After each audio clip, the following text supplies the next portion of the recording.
कहता है परिंदा खोल दो मेरा पंख, कहता है परिंदा खोल दो मेरा पंख, अभी उड़ान बाकी है। धरती नहीं है मेरा मंजिल, धरती नहीं है मेरा मंजिल, अभी तो पूरा आसमान बाकी है। हेलो दोस्तों, मैं अनुराधा कुमारी आप सभी को अनु जनरल स्टडी में स्वागत करती हूँ। दोस्तों, आज हम डेली करंट अफेयर्स की तरह आज भी 30 जनवरी 2022 के करंट अफेयर्स के बारे में देखेंगे। देखिए दोस्तों, ये आने वाले एग्ज़ाम के लिए मोस्ट इम्पॉर्टेंट होंगे, ठीक है। चलिए हम स्टार्ट करते हैं। अगर आप सभी को दोस्तों अच्छा लगे तो प्लीज़ वीडियो को लाइक करें, चैनल को सब्सक्राइब करें और अपने दोस्तों के स्टडी ग्रुप में भी शेयर करें दोस्तों। चलिए, पहला हमारा क्वेश्चन है कि भारत के नए मुख्य आर्थिक सलाहकार कौन बने हैं। तो देखिए, भारत के नए मुख्य आर्थिक सलाहकार, ये जो होता है ना दोस्तों, जैसे कि हमारा आर्थिक सर्वेक्षण जब पेश होता है, चाहे बजट पेश होता है, तो उसमें ये क्या करता है, अपनी सलाह पेश करता है, ठीक है। जैसे कि आर्थिक सर्वेक्षण भारत सरकार द्वारा दोस्तों पेश किया जाता है, ठीक है, और बजट जो होता है वो वित्त मंत्रालय द्वारा पेश किया जाता है, ठीक है, याद रखिएगा। तो ये हमारा दोस्तों है कि नए मुख्य आर्थिक सलाहकार कौन बने हैं। तो डॉक्टर बी अनंत गणेश्वरन, ठीक है, डॉक्टर बी अनंत गणेश्वरन, याद रखिएगा, मोस्ट इम्पोर्टेंट है दोस्तों, ठीक है। देखिए, आप सभी ने जो कल मैं जो क्वेश्चन पूछी थी, आप सभी उसका उत्तर दिए थे प्रधानमंत्री, बिल्कुल सही है दोस्तों। जो हमारे लोकसभा में बहुमत दल का नेता होता है वो प्रधानमंत्री ही होता है, ठीक है। चलिए, अब हम अगला इस पे चलते हैं। देखिए, इसका है हमारा दोस्तों कि कृष्णमूर्ति सुब्रमण्यम जो थे वो हमारा पहले क्या थे, आर्थिक सलाहकार थे, लेकिन उन्होंने अपना पद क्या कर दी, इस्तीफा दे दिया, तो जिसके कारण वो पद खाली था। तो अभी कौन बने हैं, अनंत गणेश्वरन, याद रखिए, अनंत गणेश्वरन। भारतीय सेना में कैप्टन बनने वाले पहले सांसद कौन है। तो देखिएगा, अनुराग ठाकुर, ठीक है, कौन है, अनुराग ठाकुर, जो कि अभी वर्तमान में क्या है दोस्तों, ये खेल मंत्री हैं, ठीक है। चलिए आगे, हिंदुस्तान पेट्रोलियम कॉर्पोरेशन लिमिटेड, यानी हमारा महारत्न कंपनी है दोस्तों। तो ठीक है, हिंदुस्तान पेट्रोलियम कॉर्पोरेशन लिमिटेड का नए अध्यक्ष कौन बने हैं, पुष्प कुमार जोशी, अभी 2-3 दिन पहले बने हैं पुष्प कुमार जोशी। देखिए, इसरो के नए अध्यक्ष कौन बने हैं दोस्तों, एस सोमनाथन, ठीक है, एस सोमनाथ, ठीक है, याद रखिएगा, बहुत VBI है, के सिवन क्या हो गए, हट गए हैं, ठीक है। इफ्को के नए अध्यक्ष कौन बने हैं, इफ्को के दिलीप संधानी बने हैं, ठीक है। इफ्को के, यानी हम लोग पढ़े होंगे कि बहुत छोटे नैनो कार्बन यूरिया किसने बनाया था, इफ्को ने बनाया था, ठीक है। यानी ये फर्टिलाइजर के है, ये है, यानी उर्वरक कंपनी है, ठीक है। देखिए, रेलवे बोर्ड के नए CEO अध्यक्ष कौन बने हैं, तो इसके बने विनोद कुमार त्रिपाठी, याद रखिएगा, विनोद कुमार त्रिपाठी, यानी VK त्रिपाठी, ठीक है। इसके पहले VK यादव थे। अब देखिए, ONGC, यानी ONGC oil natural gas corporation की पहली महिला अध्यक्ष कौन बनी है दोस्तों, तो अलका मित्तल, ठीक है, कौन बनी है, अलका मित्तल। अब अगला है क्वेश्चन, ये देखिए मोस्ट इंपॉर्टेंट है ये भी। ऑस्ट्रेलियाई ओपन 2022 में महिला एकल का ग्रैंड स्लैम का खिताब किसने जीता है।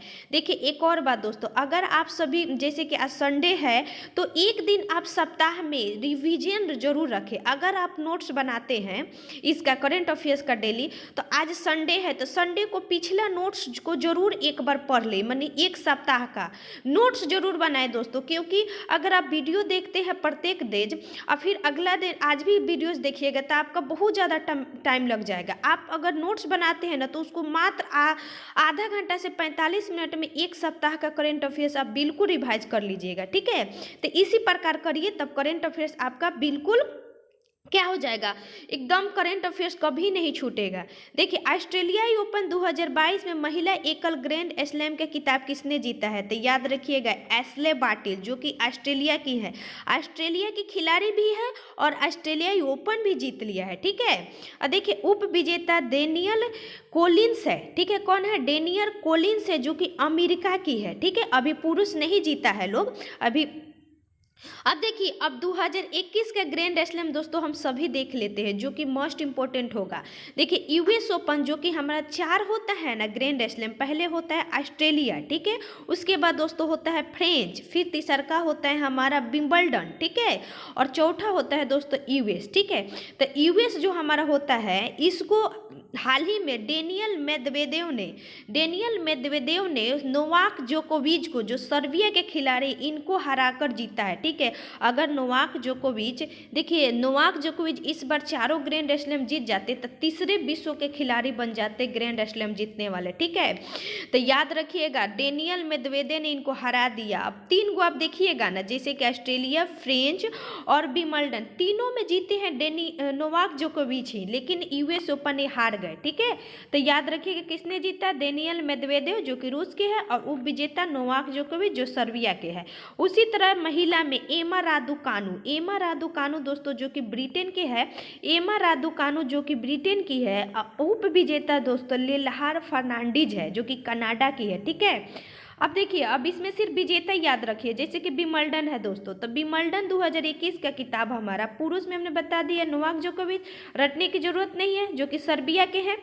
और उसी तरह महिला के एश्ले बार्टी, देखिए हम लोग उल्टा चल रहा है, जैसे कि यूएस होगा, फिर विंबलडन होगा, फ्रेंच हो गया, तब हमारा ऑस्ट्रेलिया हो जाएगा। ठीक है, तो देखिए ये हमारा है विंबलडन, तब विंबलडन में नोवाक जोकोविच ही ने जीता। देखिए एश्ले बार्टी ने ही, तो अभी वर्तमान में ऑस्ट्रेलिया जीता है। लेकिन तीसरा जो ग्रैंड स्लैम जो कि घास पे खेला जाता है, देखिएगा विंबलडन घास पे खेला जाता है, जिसको किसने जीता है दोस्तों, एश्ले बार्टी ने। ठीक है, उसके बाद अब आता है ऑस्ट्रेलियाई ओपन किसने जीता था दोस्तों, तो नोवाक जोकोविच, याद रहेगा। और देखिए महिला में नोवामी ओसाका जो कि जापान की है। ठीक है, ये बहुत मशहूर अभी खिलाड़ी बन गई है, सर्वाधिक कमाई करने वाले भी एथलीट यही हैं, नोवामी ओसाका ही है। ठीक है, चलिए आगे फ्रेंच ओपन, तो देखिए फ्रेंच ओपन में दोस्तों नोवाक जोकोविच है और स्टेफानोस सिटियास को हराया था। ठीक है, याद रखिए सिर्फ नोवाक जोकोविच ने जीता। और महिला में किसने जीता, तब बारबोरा क्रेजिकोवा ने। ठीक है, तो देखिए पुरुष में तो आपको याद ही रहेगा, लेकिन इसमें सिर्फ याद रखना डेनियल मेदवेदेव और एमा रादुकानु। ठीक है, यूएस में। और इसमें विंबलडन में अब पकड़ लीजिएगा, आप याद रखिएगा कि अभी हाल ही में जीती है एश्ले बार्टी ने, ऑस्ट्रेलिया भी, और विंबलडन भी जीता था। ठीक है, और फिर उसके बाद ऑस्ट्रेलिया में पहले जीती थी 2021 में नोवामी ओसाका ने, और फ्रेंच ओपन बारबोरा क्रेजिकोवा। ठीक है, चलिए आगे बढ़ते आगे दोस्तों कि हाल ही में हमारा अगला क्वेश्चन है कि विश्व की सबसे बड़ी समुद्री लॉक, एक कैनाल लॉक का उद्घाटन किस देश में किया गया है। देखिए सबसे बड़ी समुद्री लॉक, एक कैनाल लॉक का उद्घाटन दोस्तों किस देश में किया गया है, तो एम्स्टर्डम में। ठीक है, कहाँ पे, एम्स्टर्डम जो कि नीदरलैंड की क्या है, राजधानी है। इसका उद्देश्य है दोस्तों कि आधुनिक जहाज़ों को एम्स्टर्डम के बंदरगाह तक आसानी से पहुँचाना। ठीक है, किसका उद्देश्य है, समुद्री लॉक एवं कैनाल लॉक। कैनाल कहीं होता है नहर और समुद्री लॉक से। ठीक है, अब देखिए दोस्तों ये नीदरलैंड जो है इसका पुराना नाम हॉलैंड था, जो कि हम लोग पढ़ते थे कि डच यात्री जो आए थे ना, उनका नाम था कंपनी का, वो कहाँ से आए थे, हॉलैंड से ही आए थे। ठीक है, डच कहाँ से आए थे, जो भारत में 1605 में आए थे। ठीक है, तो ये कब आए थे, हॉलैंड से आए थे। ठीक है, उसके बाद महिला हॉकी एशिया कप 2022 में भारतीय महिला हॉकी ने कौन सा पदक जीता, तो देखिए बहुत इंपॉर्टेंट है अभी, महिला हॉकी एशिया कप 2022 में भारतीय हॉकी ने कौन सा पदक जीता, तो याद रखिएगा कांस्य पदक। क्या जीता है, कांस्य पदक ने, किसको हराया, चीन को हराकर। ठीक है, और वहीं स्वर्ण पदक पूछेगा तो जापान है, और रजत पदक दक्षिण कोरिया। ठीक है, तो आप याद रखिएगा महिला हॉकी एशिया कप जो 2022 हुआ है इसमें भारत ने कांस्य पदक जीता, और इसका 10वां संस्करण था। आयोजन हुआ है दोस्तों मस्कट जो कि ओमान में है। ठीक है, ओमान। अब देखिए कुछ इंपॉर्टेंट बातें, जैसे कि फीफा वर्ल्ड कप 2022 कहाँ होगा, तो कतर की राजधानी दोहा में। ठीक है, फीफा वर्ल्ड कप 2026 कहाँ होगा, तो ये तीनों उत्तरी अमेरिका का देश है, कनाडा, यूएसए यानी संयुक्त राज्य अमेरिका, उसके बाद कनाडा, उसके बाद मैक्सिको। ठीक है, उसके बाद 15वां पुरुष हॉकी विश्व कप जो होगा दोस्तों, 15वां पुरुष हॉकी विश्व कप 2022 वो भारत में होगा। इससे पहले जो कि हमारा 14वां हुआ था 2019 में, वो भी भारत में हुआ था, ठीक है। अब 2023 में भी भारत में होगा। वहीं 15वां महिला हॉकी विश्व कप पूछे तो वो स्पेन और नीदरलैंड में होगा, ठीक है। कहाँ होगा? स्पेन और नीदरलैंड में, ठीक है। और देखिए हमने पढ़ा था कि जब हमारा ओलंपिक का आयोजन हुआ था 2020 में, टोक्यो ओलंपिक, इसमें भारत के जो हॉकी खिलाड़ी थे उन्होंने कांस्य पदक जीता था, ठीक है। किसको हराकर? जर्मनी से हराकर। और महिलाओं में क्या हुआ कि महिलाएं किससे हार गई? ब्रिटेन से हार गई कांस्य पदक रेस में, ठीक है दोस्तों। और उसके बाद एक और बात कि जो हमारा अभी हाल ही में हमारा महिला हॉकी टीम की कप्तान चेंज हुआ है, ठीक है। वंदना कटारिया बन गई है दोस्तों, ठीक है। चलिए आगे बढ़ रहे हैं हमारा कि महिला क्रिकेट को बैंक ऑफ बड़ौदा का, देखिए किस महिला क्रिकेटर को बैंक ऑफ बड़ौदा का ब्रांड एम्बेसडर नियुक्त किया गया है? तो देखिए याद रखिएगा, शेफाली वर्मा। कौन बनी है? शेफाली वर्मा, ठीक है। शेफाली वर्मा जो कि सबसे कम उम्र की महिला क्रिकेट जो भारतीय है, इन्होंने दक्षिण अफ्रीका के खिलाफ अपना पहला मैच खेला था, ठीक है।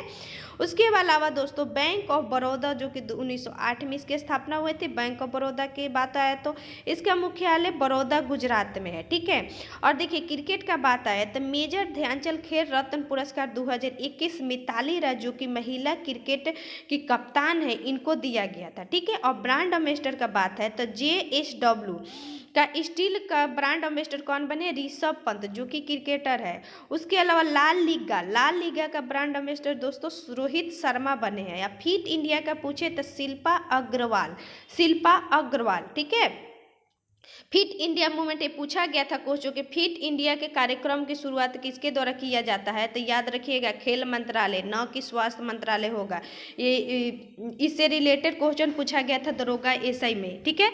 देखिए प्लांट आधारित गुड डॉट, अभी हाल ही में गुड डॉट के ब्रांड एम्बेसडर कौन बने हैं? नीरज चोपड़ा, ठीक है। नीरज चोपड़ा ये गोल्डन बॉय है, ठीक है। अरुणाचल प्रदेश का ब्रांड एम्बेसडर कौन बने हैं? संजय दत्त। देखिए संजय दत्त UAE का गोल्डन विजय प्राप्त करने वाले भी पहला क्या बने थे? पहला बने थे अभिनेता, ठीक है। ये संजय दत्त, ठीक है। यही अरुणाचल प्रदेश के वर्तमान में ब्रांड एम्बेसडर भी है। उसी तरह यूनेस्को का सद्भावना राजदूत पूछे तो नवोमी कवासे है, नवोमी कवासे। उसी प्रकार महाराष्ट्र के टीकाकरण अभियान का ब्रांड एम्बेसडर सलमान खान जी को बनाया गया है। किसके लिए? कि टीकाकरण अभियान को थोड़ा वहाँ पे जोर पकड़े, ठीक है। और दोस्तों हम लोग पढ़े थे कुछ पिछले साल की MP का ब्रांड एम्बेसडर कौन बने थे? तो गोविंदा, ठीक है।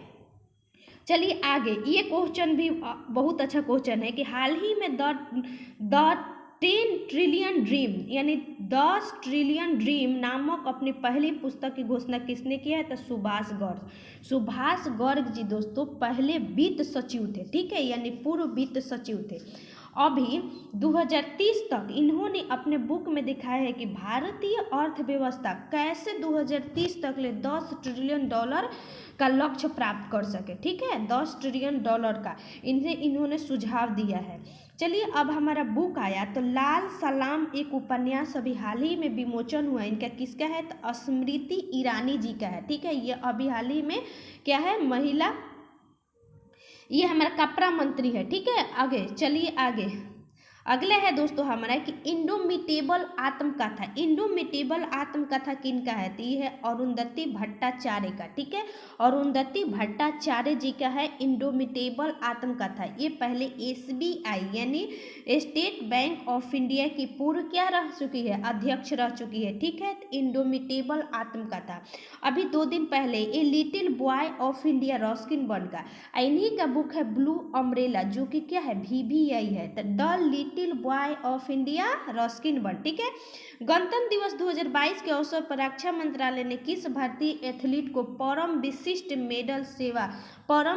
सेवा मेडल से सम्मानित किया है? तो दोस्तों ये नीरज चोपड़ा है। इनको पद्म पुरस्कार 128 व्यक्तियों की घोषणा हुआ था जिसमें इनको पद्म श्री दिया गया था, ठीक है। उसके अलावा परम विशिष्ट सेवा मेडल भी दिया गया है। चलिए आगे क्वेश्चन अगला है हमारा कि भारत का सबसे बड़ा ईवी चार्जिंग स्टेशन कहाँ खोला गया है। तो ईवी यानी इलेक्ट्रॉनिक व्हीकल्स चार्जिंग स्टेशन कहाँ खोला गया है। तो गुरुग्राम जो कि हरियाणा में है। यहीं पे अभी हाल ही में ग्रेन एटीएम यानी अनाज एटीएम को खोला गया था, ठीक है, गुरुग्राम में। देखिए 4 पहिए वाला 100 चार्जिंग पॉइंट की क्षमता को भारत का सबसे बड़ा ईवी चार्जिंग होगा, ठीक है। यह गुरुग्राम में दिल्ली जयपुर राष्ट्रीय राजमार्ग पर खोला गया है।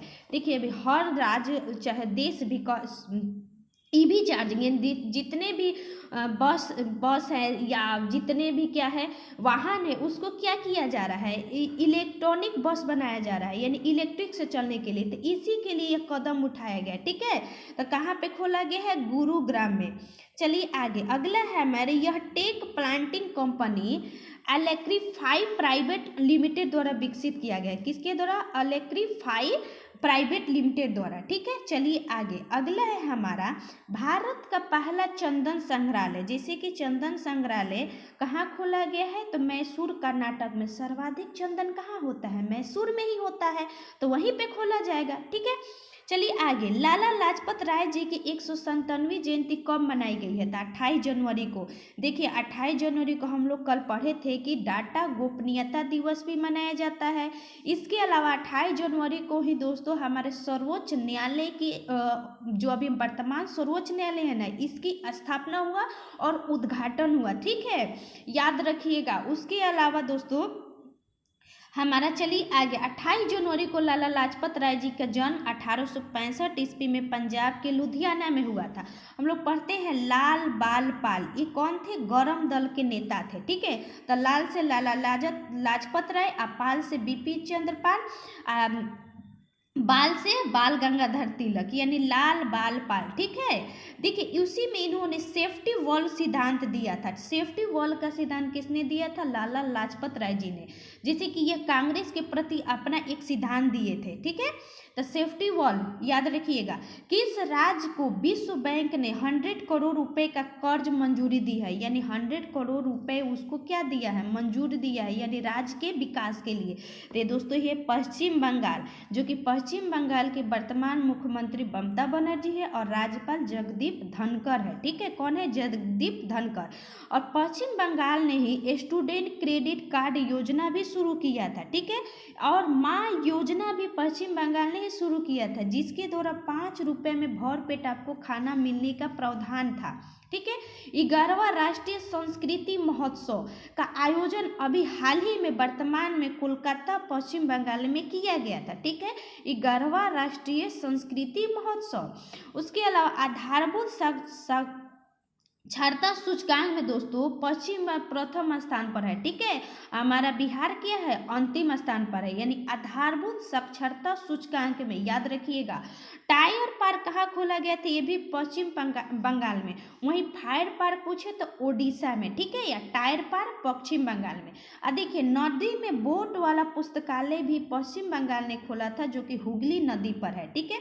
इसके अलावा एक और था कि हमारा नदी के नीचे से मेट्रो कहाँ पे प्रवेश किया था, तो वर्तमान पिछले साल, तो वो भी हुगली नदी जो कि कोलकाता में ही था, ठीक है। यानी बोट पुस्तकालय कहाँ खोला गया था, तो हुगली नदी जो कि कोलकाता में है। एशियाई गेम 2020 का आयोजन किया जाएगा, तो देखिए यह चीन में किया जाएगा, याद रखिएगा, मोस्ट इम्पोर्टेंट। देखिए इसकी तो घोषणा जब खेल होती है उसी समय कर लिया जाता है, लेकिन 2022 में होने वाला है ना, इसलिए पुनः इसका घोषणा किया गया है। तो चीन बीजिंग में, याद रखिएगा, जो कि हांगझू में होगा। चीन के बीजिंग राजधानी है, लेकिन इसका आयोजन कहाँ होगा, हांगझू में, ठीक है। वहीं विश्व एशियाई गेम्स पूछे दोस्तों तो नागोया जापान में होगा। कहाँ होगा, नागोया जापान में। देखिए इससे पहले हमारा इससे पहले वाला जो 18वां हुआ था दोस्तों हमारा, तो 18वां जकार्ता के प्लेमबर्ग में हुआ था, ठीक है, याद रखिएगा। जकार्ता में हुआ था हमारा, फिर प्लेमबर्ग में हुआ था, 2 जगह इसका आयोजन हुआ था। चलिए आगे पहली बार यानी प्रथम बार एशियाई कप खेल शुरुआत हुआ था, तो 4 मार्च 1951 को नई दिल्ली में हमारे भारतीय स्थल से इसकी शुरुआत हुआ था एशियाई गेम्स का, ठीक है। इसका प्रतीक चिन्ह रखा गया चमकते हुए सूर्य, ठीक है। प्रथम शुभंकर दोस्तों जब दिल्ली में आयोजित हुआ था, दिल्ली के ही कोई चीज होगा तो जंतर मंतर था। ठीक है, ये पूछा जाता है कि एशियाई गेम्स का प्रथम शुभंकर तो जंतर मंतर। चीन ने ही हाल ही में कृत्रिम चंद्रमा वर्तमान में बनाया है। ठीक है, और इससे पहले कृत्रिम सूर्य भी बनाया था चीन ने। चीन मार्स रोवर जुरोंग यानी मंगल ग्रह पर अपना रोवर जुरोंग को क्या किया था, प्रक्षेपित किया था। ठीक है, और इलेक्ट्रॉनिक कचरे में प्रथम उत्पादक चीन ही है। ठीक है, और चीन 14 देशों से सीमा साझा करती है। और उसके अलावा चीन ने ही स्कूलों में सभी विदेशी पाठ्यक्रम पे भी रोक लगा दिया है। और उसके बाद मैग्लो नामक सबसे तेज ट्रेन का उद्घाटन भी चीन ही ने किया है। ठीक है, चलिए अंतिम क्वेश्चन है हमारा, गणतंत्र दिवस पर किस राज्य एवं केंद्र शासित प्रदेश ने सर्वाधिक वीरता पुरस्कार जीता है? तो दोस्तों मोस्ट इंपोर्टेंट जम्मू कश्मीर ने 115, टोटल 189 में से 115 जम्मू कश्मीर ही ने ही जीत लिया है। ठीक है, और यहाँ के उपराज्यपाल कौन है दोस्तों? तो यहाँ के हैं मनोज सिन्हा। ठीक है, यहाँ पे पहले गिरीश चंद्र मुर्मू जी थे, लेकिन वह कैग का वर्तमान पद संभाले हुए हैं, तो इसलिए यहाँ पे मनोज सिन्हा को बना दिए गए, जो कि उत्तर प्रदेश के हैं। ठीक है, और इसमें टोटल 20 जिला है, और पहले इसमें 6 लोकसभा के सीट थे, लेकिन अब कितना हो गया, 5 हो गया। एक सीट चला गया लद्दाख में, याद रखिएगा। देखिए दोस्तों, अगर आप सभी को अच्छा लगा होगा तो प्लीज़ वीडियो को शेयर करें दोस्तों। थैंक यू सो मच दोस्तों। देखिए इस प्रकार हम करेंट अफेयर्स डेली लाते रहेंगे, आप सभी इसे जरूर देखें। ठीक है, और एक और क्वेश्चन दोस्तों आप कमेंट बॉक्स में दीजिएगा कि जो वर्तमान में हमारा लद्दाख जो केंद्र शासित प्रदेश बना था उसमें कितने जिले हैं, अभी कितने जिले हैं? जम्मू कश्मीर में तो 20 जिले हैं, तो लद्दाख में कितने जिले हैं और कौन कौन है? इसका आंसर आप दीजिएगा कमेंट बॉक्स में।